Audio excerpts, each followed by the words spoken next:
Hi, everyone. Welcome to your Astrology of September 2023.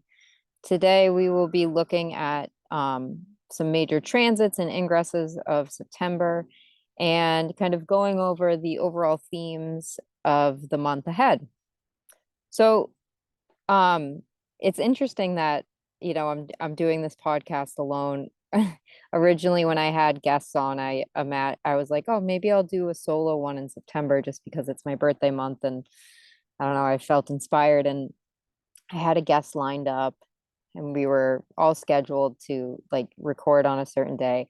I decided to reschedule because the day was crazy. My kids were very needy, and I couldn't deal with it. So we rescheduled again, and then things changed and got messed up. So I ended up recording this last minute by myself, like a day before I put it out. So it's funny how Mercury retrograde shows up for everyone a little bit differently. Mine was change of plans, last minute things kind of going in a different direction. So aside from that, let's get into the astrology of September. So we start out the month of September with both Venus and Mercury in retrograde. Venus will be stationing direct early September. Mercury will be stationing direct mid-September, but the month is toned by these two planets retrograde. There is outer planets retrograde as well. I don't really pay attention to the outer planets retrograding, just because they don't move as much. They'll move maybe, Pluto moves like 3 degrees, Neptune will move a couple degrees, Uranus will move a couple degrees. Saturn moves back like, 4 to 5 degrees, something like that. But I don't really pay attention to, I prefer to focus on the inner planets when it comes to retrograde. So, um, you know, toning the month of September, we have to remember that Venus and Mercury retrograde. Basically the whole month, Venus is also squaring Jupiter and Taurus as well, too. They're within 3 degrees of orb by the end of the month still. And it feels like things are really starting to manifest for what started in August, right around the Venus retrograde, right around the first Jupiter square with Venus, which we'll get into those dates shortly. But you have to look at September. There's this underlying drumbeat of Venus square Jupiter, which we've also been feeling for a good portion of August as well, too. So that theme isn't going anywhere. Jupiter moves stations retrograde, so he's barely moving in the sky. Venus stations direct, so she's barely moving in the sky, and then she finally starts picking up speed. So let's kind of get into the month of September and look at it. So our first transit that I think is pretty notable, we have on September 4th, we have Venus stations direct. So, the first 3 or 4 days, Venus is retrograde in the sky. But this is where Venus stops in the sky on September 4th, and she won't be moving forward yet at all. September 4th is the period when there is like zero movement, or appears to be zero movement. And we also have to look that too, Venus won't be moving very fast at all during those beginning days of September. She stays at 12 Leo until September 10th. So there's 6 days where she's still in the same degree before she kind of progresses forward more. So what's been showing up for you during this Venus retrograde? Themes around love, romance, friendship, desires, wants, any financial things, luxury, anything that you have noticed about this Venus retrograde might feel like it's at a halt September 4th until September 10th, because there's no movement. And once again, tying that in, there's still that square happening to Jupiter within a 3-degree orb. So once again, like the same themes that Venus and Jupiter have been bringing up for you might feel like there's some sort of pause on it. We also have on September 4th, we have Mercury and retrograde in Virgo trine Jupiter and Taurus. So Jupiter is also playing a big part in this September as well, too, because Venus isn't just the one planet making aspects to it. It's also Mercury as well. So we have the set this is the second trine that Mercury and Jupiter have been together. The first one was around August 9th. So if we look back to August 9th and kind of understand, look at the big picture of things that were happening around then, this might be a further development, but maybe like a revision or a looking back at type of thing because Mercury is retrograde. Um, I love Mercury and Jupiter in a trine aspect to each other. It's things like well-timed buying and spending. I think it's a great time for editing legal documents or coming up with some sort of contract, revision of a contract. It's also a great time for reviewing personal philosophies as well, too. Does this, is what I'm doing, is the plan that I have in my head, Mercury, aligned with my moral and philosophical values, Jupiter? I think of Mercury a lot as like plan. Like what's the plan? What are the details? What is the process and the systems that are going to be used in order to accomplish something? So September 4th is a great, I feel like it's a great time to kind of stop and slow down and revisit your moral values, your political values, your plan for the future, something like that, with that Venus stationing retrograde, not, or excuse me, stationing direct, not moving in the sky, Mercury retrograde. So there's this sense of going back to something that's already happened. Trine Jupiter in Taurus, while Venus is squaring Jupiter in Taurus. There might be some sort of like tension between like the ego and like, is this within my own integrity? Am I doing things that are helping or hindering me, something like that. But September 4th itself is a good time for exchange, for buying and spending, as long as you're not like, not being super practical with it, because we also have to factor in Jupiter and Venus are in square aspect to each other. And that could be like buying luxury items, but like practical buying and spending. I think of big purchases that are going to help you in the long run. It's also, I feel like, a great day for legal matters, maybe coming to some sort of agreement or coming to some sort of compromise in that sense. Maybe something that came up for you around August 9th, and now it's time to revisit it and kind of edit the details and edit the plan and kind of look at the bigger picture, but also pick it apart a little bit.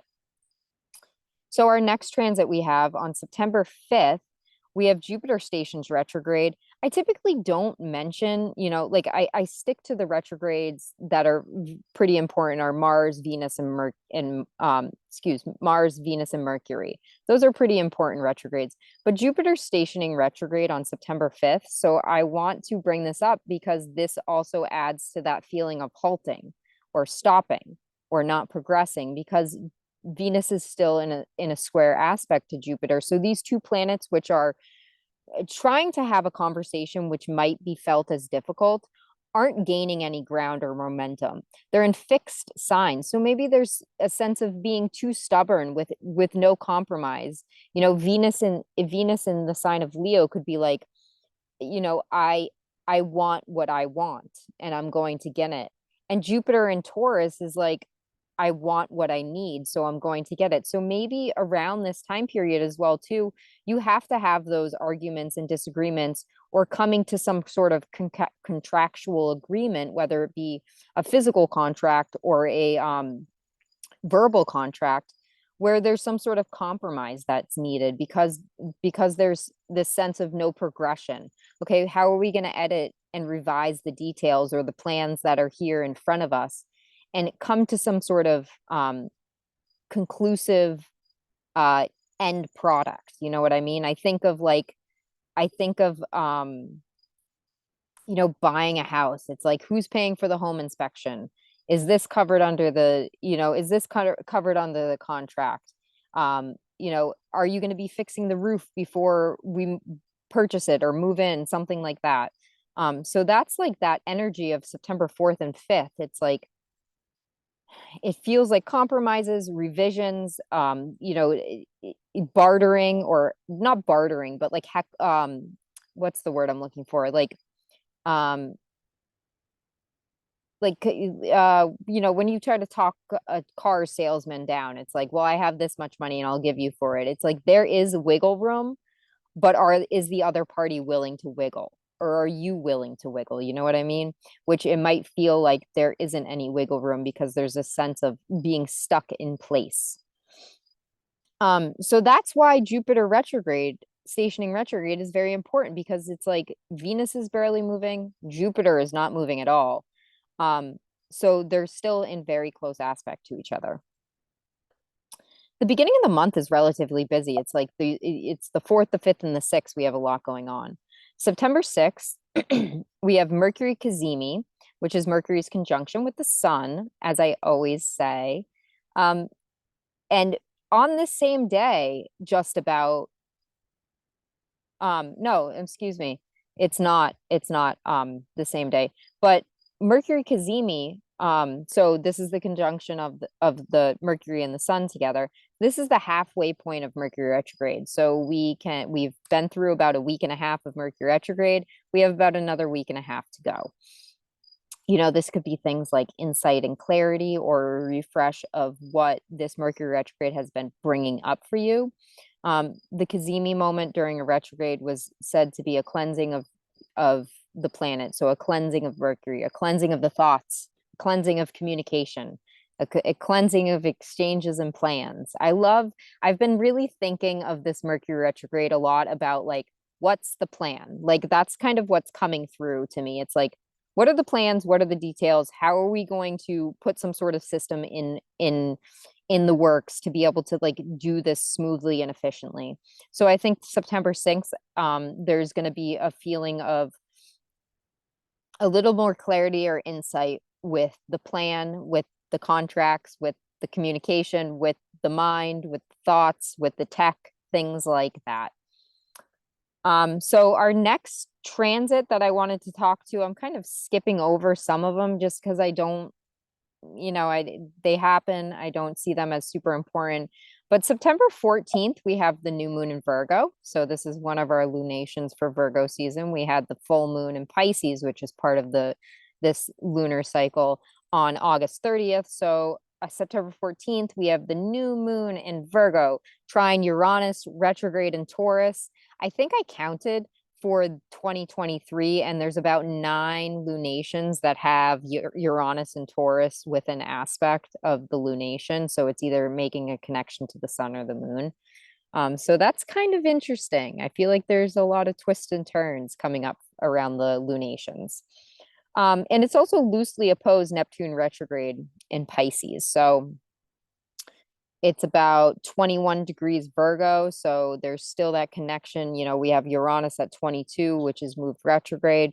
We have Neptune at 26. So it's within a 5-degree orb, but it's really making a close connection to Uranus, a trine, which is an aspect of Jupiter. So there's a sense of help.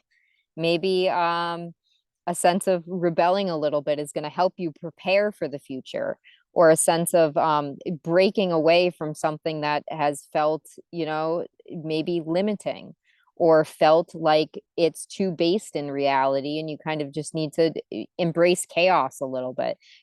Mercury itself so rules Virgo, and Mercury also represents things like chaos and a little bit of unpredictability, or like a little bit of messiness. So I think of like this lunation on the 14th, it's like, maybe embrace the chaos a little bit, or maybe lean into the chaos, or maybe create the chaos, something like that. It could also be, a little bit of a reality check. It's like, okay, what are we, once again, what's the plan? What are we doing? How are we going to make this all come to fruition? Maybe being a little bit inventive to make the plan a reality, something like that. It's truly a new cycle, this new moon, for Mercury and for mercurial things like tech and writing and plans and thoughts and communication and documents and exchange. Because on the next day, on September 15th, we have, oopsie, I'm trying to advance my chart and it won't let me. On September 15th, we have Mercury stations direct and appears as a morning star. So Mercury makes his first appearance in the sky around September 15th, maybe not exactly on that day, but definitely by the next day. So this is a really, like, this new moon to me feels like there is a lot of new things beginning or emerging in the house of Virgo in the birth chart. So wherever Virgo is placed for you. I'm not going to get into the details because I'm not doing rising sign horoscopes right now. So just look at the progression. It's like, we finally have Venus moving direct, um, picking up speed. We have Mercury finally stations direct right around September 15th and emerges as a morning star. It makes its first appearance in the sky since its disappearance when in August, end of August. And we have a new moon, which is the seeding point or the start of a new cycle. So there's this sense of like things emerging or progressing finally after that feeling of maybe being stuck in in the beginning of September or maybe even through August. August kind of felt a little bit stagnant in my opinion. Like there was things changing and shifting, but it didn't feel like a big shift in that sense. So September 14th and 15th is a really big day. Um, I can't predict exactly what's going to happen because it's going to play out differently for everyone else, but it feels like that is an exclamation point within the month that we need to pay attention to. Um, with Mercury stationing and appearing as a morning star, it stays at 8 degrees of Virgo until September 18th. So remember, there is a slow progression that's going to be happening or building where maybe we're not going to be like a suddenly shift and change around September 14th, but the gears are going to get turning around that time period. That which had started or occurred, the themes during the retrograde, Mercury retrograde, around that started around August 23rd time period, maybe make themselves seen or they start to manifest. Mercury, when it appears as a either morning star or evening star, which in our case it will be a morning star, so it will be appearing before the sun rises in the east. Mercury begins to deliver or articulate its topics or themes a little bit better. So I think that the 14th and the 15th sounds like a great day to like release new projects, come up with a different plan and kind of get the ball rolling on that day. Start something that maybe has been within the mind or in the secret quote unquote works for some time period. You might notice that people start to like release new products around this time period, release new offerings, something like that, around this time period, release new services, something like that. But it seems like a pretty powerful, like those 2 days seem pretty amazing. And then getting on to the next day on September 16th, we have the third Venus square Jupiter. This time Venus is direct and Jupiter is retrograde in Taurus. So we had the first one June 12th. So and we had the second one August 22nd. So that's kind of, going back to the time periods, whatever's been showing up for you is going to maybe come to a completion around this time. Um, you know, the 16th as well too feels like things are really going to start to manifest or emerge or show its results in regard to Venus and Jupiter topics, the square that's been happening pretty much all August, the and September as well too, but this is the exact moment so that it's a heightened sense. It's like a wave coming, like the wave peaks and crests, and then it's going to slowly dip off and Venus is going to move off past Jupiter. Things like desires and friendships or what you love, things like that that are also aligned with your moral and spiritual beliefs. I also think of Venus and Jupiter, it's like striving for greatness, especially with Venus in that Leo sign. Maybe it's because it's been in my first house because I'm a Leo rising, but I think of like really striving for greatness and aligning and aligning, what it is you love to help others maybe. Or Venus and Jupiter, although they're in a square together, which is technically like considered a challenging or a difficult aspect, there's a lot of space for results within this. It's like really pushing yourself beyond your own limits and like your own sense of comfortableness. Is that even a word? Your own sense of comfort, and doing things that maybe excite you or that are maybe somewhat challenging or difficult, but it's going to offer a better perspective on the world, a better perspective on maybe what it is you do or what it is you create, in that sense. But the beginning of the month of September, it's like this halting slash peak moment, and then middle of September as well too, 14th, 15th, 16th, there's a lot going on as well. So our next transit I want to discuss is on September 23rd. We have the sun move into the sign of Libra, as it does around this time period every year. It's here until about October 22nd-ish, depending on time zones. So what does that mean? Why, the sun moving into Libra, it does every year. But this signifies the archetypical time of year where the darkness overtakes the light. It's the fall equinox. So, we're Virgo season, we're still in summer. Like people really forget that, is like we're still in the last legs of summer and we have not yet transitioned into fall. And when Libra comes, it's the start of the fall equinox in the northern hemisphere. If you're in the southern hemisphere, this doesn't necessarily mean that you can't follow or relate to this this metaphor or archetype. It's to be felt on a non-tangible level in some sort of sense. So this is the time where the darkness overtakes the light and where the days become noticeably shorter. The trees start to turn and change. The green is gone and the browns and the yellows take over, things like that. Libra is the furthest zodiac sign from the sun's place of exaltation, which is Aries.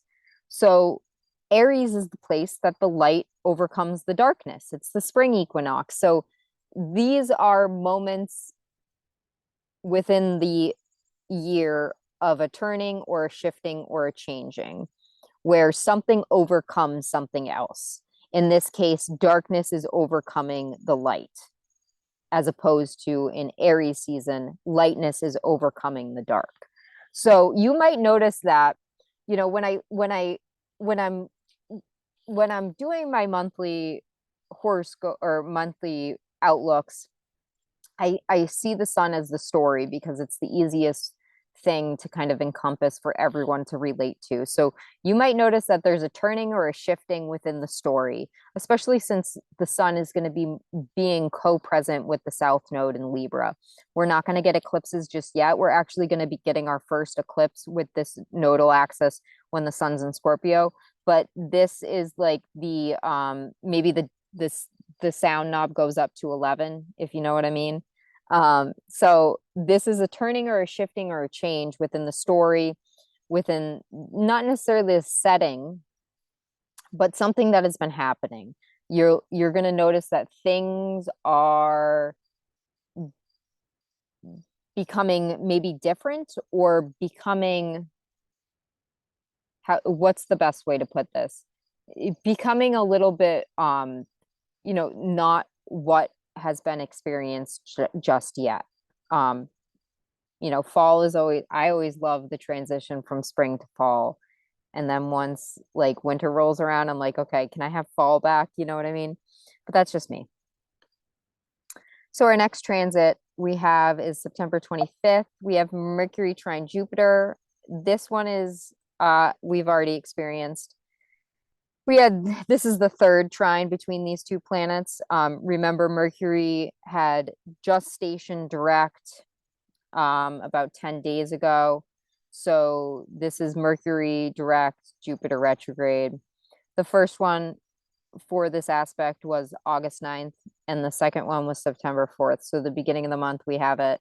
And then towards the end of the month, we have the third and closing trine. So why, I kind of discussed this a little bit, well-timed buying and spending, maybe coming up with some sort of plan that aligns with moral, political values. I think of beneficial people here to help you understand something maybe, or here to, I think of also bartering as well too with Mercury and Jupiter, especially in a trine aspect to each other. It's like, what do you have and what do I have? And can we help each other out type of thing. Mercury and Jupiter can also be a great time to come up with a bigger plan for the future, something like that. What is stable? What is practical? What is realistic that I can accomplish? That is, with Jupiter being in a fixed sign like Taurus, that is going to be steadfast in the long run rather than fizzle out and die off and not produce any sort of stability. You know what I mean? So that's September 25th, that last Mercury trine Jupiter. On September 29th, we have the third Venus square Uranus. So once again, the end of September is like this closing ceremony of like, we're finally finishing up these repeat aspects that we've already had felt. So I think that once Libra season comes around with the nodes just shifting and moving out of the Taurus and Scorpio axis and moving into a cardinal sign like Libra, it's like, okay, things are really starting to change. We can get things going, do new things, because we're also finishing up these aspects that we've already had. We have Mercury's done retrograde and won't be retrograde for another couple months. We have Venus is finally finished her retrograde, which has literally felt like forever. So on September 29th, that third Venus square Uranus, so we had the first on July 2nd, we had the second one on August 10th. And on the 29th as well, too, we have a full moon in Aries. So it's like this real big feeling of completion. The full moon is the its fullest potential. And now we're going to kind of wither back down and get ready for a new cycle. It feels like the final release of what Venus and Uranus have been bringing up, maybe manic obsession, embracing things that excite you, letting go of social norms maybe, and just embracing of what brings you joy. With the full moon in Aries, it's like a very, proclaiming who you are and what you're here to do or conquer. With that Venus squaring Jupiter for like the whole entire month of September, basically, and then all of a sudden finishing up that final square with Uranus, I think it's really like proclaiming that which just makes you feel good and not having to explain it to anyone. A full moon in Aries is kind of like, I'm going to do me and not have to like explain why I'm doing it in any sort of sense. So the 29th is kind of a big day. I think of like a very big like letting go moment of what Venus retrograde has been bringing up from you. Uranus as well too is like the liberator. So it's like liberating the cycle that we've already been through and kind of breaking out and breaking free from this old paradigm and entering into something new. We also have the moon in the sun's place of exaltation, and Venus is in the domicile of the sun. So it's like, and Venus is the host of the moon as well too. So there's a sense of like really letting go of that Venus retrograde energy and just like putting it in the past and just moving on for whatever happened, whether it be relationship breakups, like things not going your way, getting a bad haircut or something, or just like this sense of like embracing your own sovereignty and like embracing that which feels aligned with your own integrity in order to kind of create a life of independence for yourself. I think that the full moon in Aries is going to feel really liberating and like the cracking of the shell for most people, if you know what I mean by the cracking of the shell, like a snake shedding its skin almost. So our next one we have, end of the month gets kind of spicy, doesn't it? Next one we have September 30th, we have Mercury trine Uranus. Why is this important? Because this is an interesting one. I thought that I, I I saw this and I thought, wow, that seems like something that just put a pin in it. It seems like something that needs to be noted. Um, it's because Mercury stationed retrograde at 21 Virgo, just missing the exact trine to Uranus when Uranus was at 23 degrees Virgo, or excuse me, Taurus, 23 Taurus.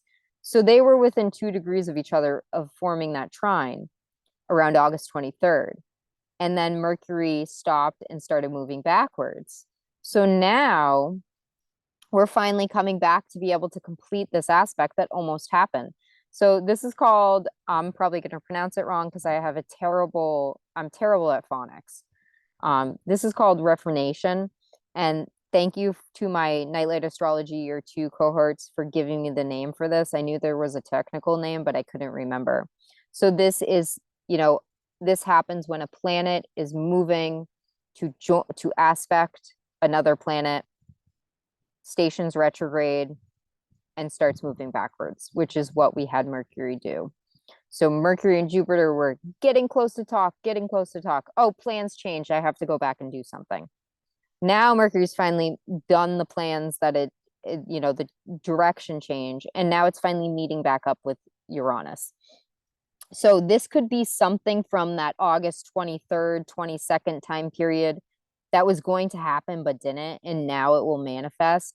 I love to think of Mercury and Uranus as like cosmic downloads, breakthroughs within learning, maybe liberating yourself from something that has mentally felt like you weren't able to understand.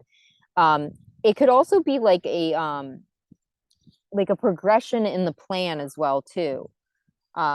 Uranus is the liberator and the things that kind of bring us closer to some sort of futuristic, whatever. It could be innovative tech as well too, finally comes out that maybe was going to be released to the public but didn't.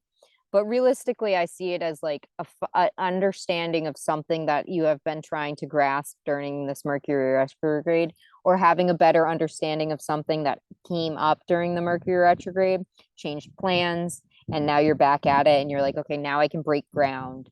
Now I can start. Now I can progress forward, something like that.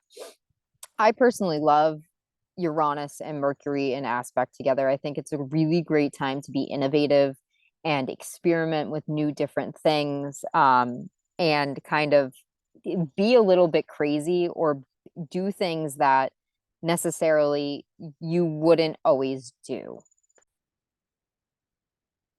So that is what I have for September. I hope you all enjoyed it and enjoyed my little solo mission. It is my birthday month, so why not as a Leo rising and a Virgo sun, just do it myself. Um, so yeah, I hope you all enjoyed it. I think September is a great month.